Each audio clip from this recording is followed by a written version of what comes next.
అన్నామలై ఎప్పుడైతే రాజకీయాల్లోకి వచ్చారో ఈ ధోరణి అయితే పూర్తిగా మార్చివేస్తూ వచ్చారు. బీజేపీలో తెలుగు రాష్ట్రాల్లో పొజిషన్ ఇవ్వాలంటే ఫస్ట్ పక్క పార్టీలో కండువ కప్పుకొని రావాలి. అందుకే ఆయన రాజకీయం అనేటటువంటి ఒక అంశాన్ని ఎంచుకున్నారు. పరువును, పేరును, ఫోన్ నంబర్ను, వ్యక్తిగత సమాచారాన్ని పోలీసులు బయటపెట్టేశారు. దీంతో అన్నామలై తీవ్ర ఆగ్రహం వ్యక్తం చేశారు. తెలంగాణ, ఆంధ్రాలో ఏంటంటే పక్క పార్టీ కండువ కప్పుకొని దాన్ని ఇసిరేసి పక్కన పడేసి కాషాయం కండువ కప్పుకొని వెంటనే లటుక్కున పొజిషన్స్ ఇచ్చేస్తారనమాట. నమస్తే, welcome to Om voice of Madhavilatha. Voice of Madhavilatha అంటే నా ఒక్కదాని వాయిసే కదా, మీ అందరికీ తెలుసు. చాలా మంది జాతీయవాదుల వాయిస్. మీరు నాకు చేయవలసిందల్లా ఒకటే, ఒక చిన్న సబ్స్క్రైబ్ చేసుకోవడమే. అప్పుడే నేను పెట్టిన వీడియోస్ మీ ముందుకు వచ్చేస్తాయన్నమాట. మీరు రోజు చాలా వీడియోలు ఎలాగో చూస్తూ ఉంటారు. సో నా పాయింట్ ఆఫ్ వ్యూ కూడా మీరు తెలుసుకోవాలి అనుకుంటే మరి నా ఛానల్ చూడాలి కదా. ఇంకెందుకు ఆలస్యం, మరి ఈ రోజు టాపిక్లోకి ఎంటర్ అయిపోదాం.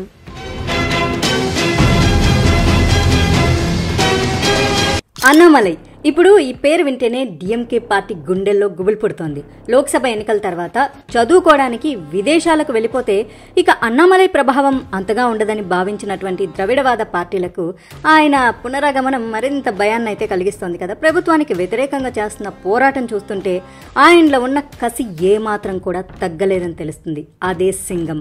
ఐపీఎస్ అధికారిగా ఉన్నప్పుడు దమ్ము, రాజకీయ నేతల్లో ఉంటే ఎలా ఉంటుందో ఇప్పుడు డిఎంకే నేతలకు స్పష్టంగా కనిపిస్తోంది. తాజాగా అయితే తమిళనాడు రాజధాని నడిబొడ్డున ఉన్న అన్నా యూనివర్సిటీలో జరిగినటువంటి అత్యాచారాన్ని తీవ్రంగా ఖండించారు అన్నామలై. రాష్ట్రంలో శాంతి భద్రతలు ఎక్కడున్నాయని కూడా ప్రశ్నించారు. అత్యాచార బాధితురాలి పట్ల పోలీసులు కూడా చాలా నిర్లక్ష్యంగా వ్యవహరిస్తున్నారని, సీక్రెట్గా ఉంచాల్సిన ఎఫ్ఐఆర్ను ఎలా బయటపెడతారని కూడా అడిగారనమాట. తమిళనాడులో అన్నా యూనివర్సిటీలో వెలుగు చూసినటువంటి ఈ లైంగిక వేధింపుల ఘటన చాలా మందికి చర్చనీయాంశం. ఈ ఘటన రాజకీయంగా కూడా పెను దుమారం కూడా లేపింది. చెన్నైలో అన్నా యూనివర్సిటీలో బీటెక్ సెకండ్ ఇయర్ చదువుతున్న యువతి డిసెంబర్ 23 సాయంత్రం క్యాంపస్లోని లైంగిక వేధింపులకు గురయ్యారు. బాధిత యువతి 24వ తేదీన ఈ ఘటనపై పోలీసులకు ఫిర్యాదు కూడా చేశారు. జ్ఞానశేఖర్ అనే 37 ఏళ్ల వ్యక్తి తన పైన అత్యాచారానికి పాల్పడ్డారని ఆ అమ్మాయి ఫిర్యాదులో పేర్కొంది. ఘటన జరిగిన మరుసటి రోజు పోలీసులను హెల్ప్ లైన్ ద్వారా కాంటాక్ట్ చేశారు. తన స్నేహితుడితో ఉన్న సమయంలో నిందితుడు వీడియో తీశాడని, ఆ వీడియోను అడ్డం పెట్టుకుని ఇద్దరిని బెదిరించి తనపై అత్యాచారానికి పాల్పడ్డాడని కూడా ఆ అమ్మాయి అందులో తెలిపింది. అయితే నిందితుడు జ్ఞానశేఖరానికి నేర చరిత్ర ఉందని పోలీసులు కూడా తెలిపారనమాట. అయితే గతంలో అతనిపై పలు సెక్షన్లో 15కు పైగా కేసులు నమోదైనట్లు చెప్పారు. 2011లో అదే క్యాంపస్లో అత్యాచారం కేసులోనే నిందితుడు అరెస్ట్ అయినట్లు కూడా చెప్పారు.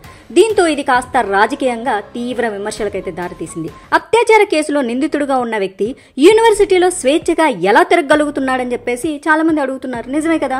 అన్నా యూనివర్సిటీలో విద్యార్థులకు భద్రత కల్పించడంలో డిఎంకే ప్రభుత్వం పూర్తిగా విఫలమైందని బీజేపీ విమర్శించింది.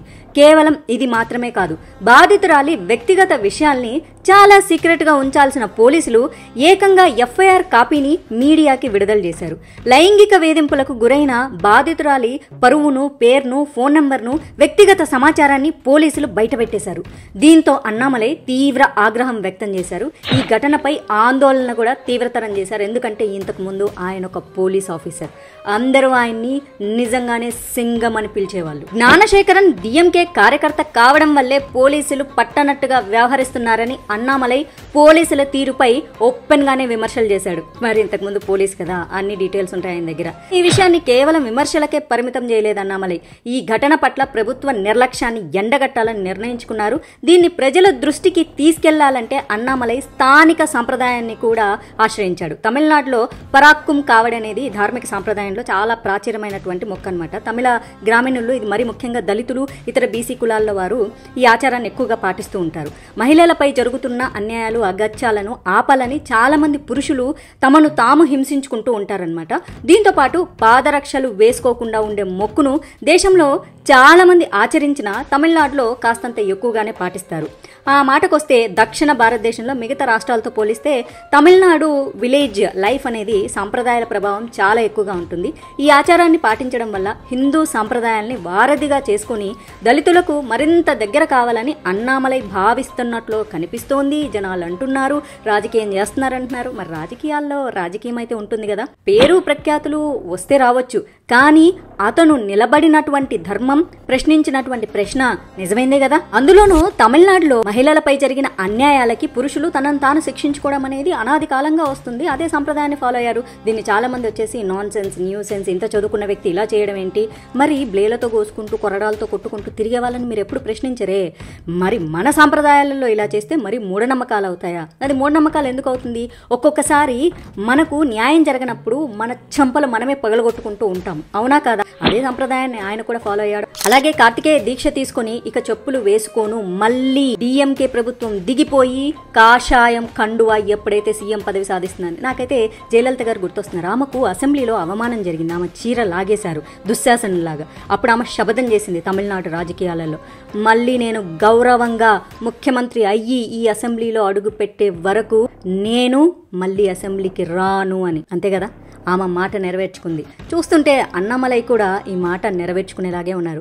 అండ్ అన్నామలై చాలా చదువుకున్న వ్యక్తి. ఆయన లైఫ్లో ఇంతకుముందు కూడా ఒకటి జరిగింది. ఆయన కర్ణాటకలో పోలీస్ ఆఫీసర్గా ఉన్నప్పుడు ఇట్లే ఒక అమ్మాయి మీద అత్యాచారం జరిగితే ఆ అమ్మాయికి త్వరలోనే న్యాయం చేశారు. అయితే వాళ్ళ అమ్మ క్వశ్చన్ చేసిందంట, న్యాయం జరిగింది కానీ ధర్మం ఎక్కడ జరిగిందయ్యా అని. దానికి అన్నామలై ఆలోచించి ఆయన ఒకటే అనుకున్నాడంట, ఒక పోలీసుగా చట్టపరంగా నేను ఏం న్యాయం చేయగలనో అది మాత్రమే చేశాను, కానీ మొత్తం ధర్మం జరగాలి అంటే అన్నిటికంటే పెద్దపీట అయినటువంటి రాజకీయాల్లోకి వస్తేనే అది జరుగుతుందని ఆయన ఆశించి పోలీసు ఉద్యోగానికి రాజీనామా చేసి రాజకీయాల్లోకి వచ్చాడు. ఒకప్పుడు రాజులు ఉండేవాళ్ళు కదా, మరి మొత్తం ప్రజలందరికీ న్యాయం ధర్మం జరగాలి అంటే రాజే పరిపాలించేవాడు. ఇప్పుడు రాజ్యాలు పోయాయి, రాజకీయాలు వచ్చాయి, మరి ప్రజలకు న్యాయం చేయాలంటే రాజకీయ నాయకులే కదా చేయగలుగుతారు.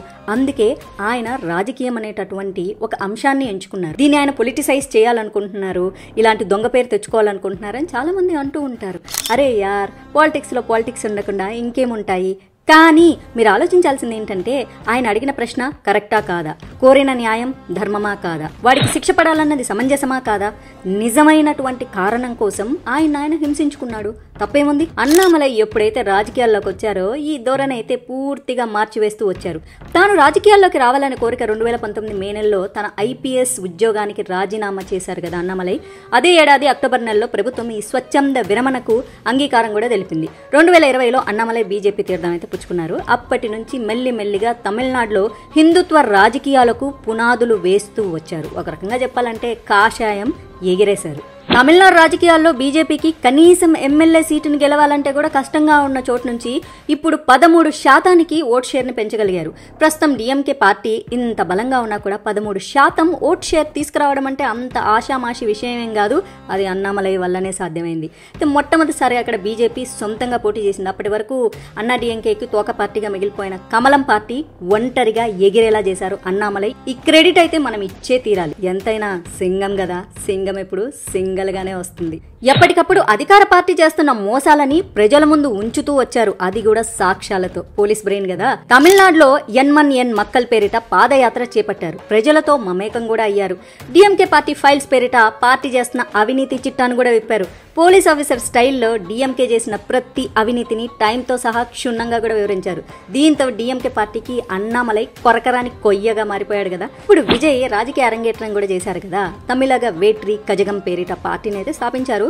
ఇప్పటికిప్పుడు ఈ పార్టీ రాజకీయాల్లో ప్రభావం చూపలేకపోయినా 2026లో జరిగే రాష్ట్ర అసెంబ్లీ ఎన్నికల్లోపు ఖచ్చితంగా అయితే కొంతమేర ప్రభావం చూపే అవకాశం ఉందని చెప్పేసి చాలా మంది క్రిటిక్స్ అంటూ ఉన్నారు. ప్రస్తుతం విజయ్ తలపతి చేస్తున్న వ్యాఖ్యలు, స్పీచ్లను బట్టి చూస్తుంటే ఆయనలోనూ కూడా ద్రవిడవాద భావజాలం అయితే ఖచ్చితంగా కనిపిస్తుంది. పార్టీ పేరులో లేదు కానీ. దీంతో ఈ పార్టీ ఎదుగుదలకు డిఎంకేను దెబ్బతీస్తుంది అంటున్నారు విశ్లేషకులు. అయితే ఇదే సమయంలో అన్నామలై తనదైన స్టైల్లో రాజకీయాలు అయితే చేస్తున్నారు. దీక్షను కూడా చేపడుతున్నారు. స్థానిక సంప్రదాయాల్ని గౌరవిస్తూ, అంటే ఆయన విలేజ్ లో పుట్టి పెరిగారు కదా, ద్రవిడవాద పార్టీలకు సవాల్గా విసురుతున్నారు. తమిళనాడు అసెంబ్లీ ఎన్నికలకు మరో 2 ఏళ్ల సమయం ఉండడంతో పార్టీని మరింత స్ట్రాంగ్ చేయడానికి అన్నామలైకి ఇంకా సమయం కూడా ఉంది కదా.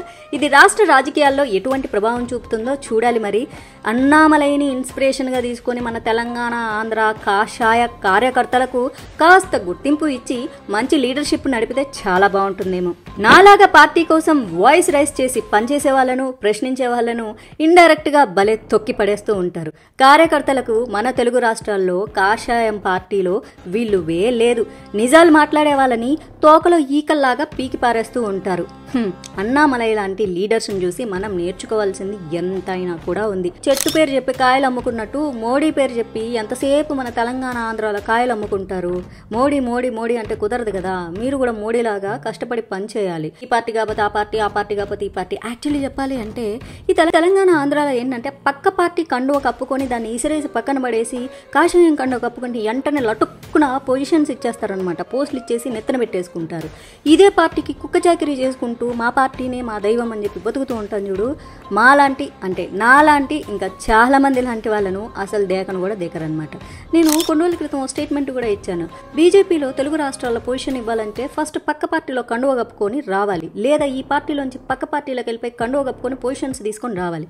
కానీ పక్క పార్టీ వాళ్ళు పొజిషన్స్ ఇస్తానన్నా కూడా కాషాయమే మా ఊపిరి అని ఇదే పార్టీలో కొనసాగుతున్న నా అలాంటి కార్యకర్తలు చాలా మంది ఉన్నారు. మాకు పొజిషన్స్ అక్కర్లేదు, మేము కార్యకర్తలం. ఎవ్వడవునన్నా కాదన్నా ఒక్కసారి కాషాయం కప్పుకుంటే తీసేదే లేదు. అన్నామలైని చూస్తుంటే కాషాయ కార్యకర్తలకి గుండె బలం మరింత పెరిగింది. అరే మన దక్షిణాదిలో ఇంకొక రాజకీయ హీరో కింగ్ అని చెప్పొచ్చు. మరి మీరేమంటారో ఒక్కసారి కామెంట్ చేయండి. నా వీడియోలో మీ వరకు రావాలంటే మీరు చేయవలసింది ఒకటి, చిన్న సబ్స్క్రైబ్ చేసుకోవడం. అప్పుడే నాకు బోల్డ్ అని వీడియోలు చేయడానికి నాకు చాలా చాలా ఇంట్రెస్ట్ వస్తుంది. మరొక మంచి వీడియోతో కలుసుకుంటాను. అంతవరకు సెలవు. జై హింద్, జై భారత్.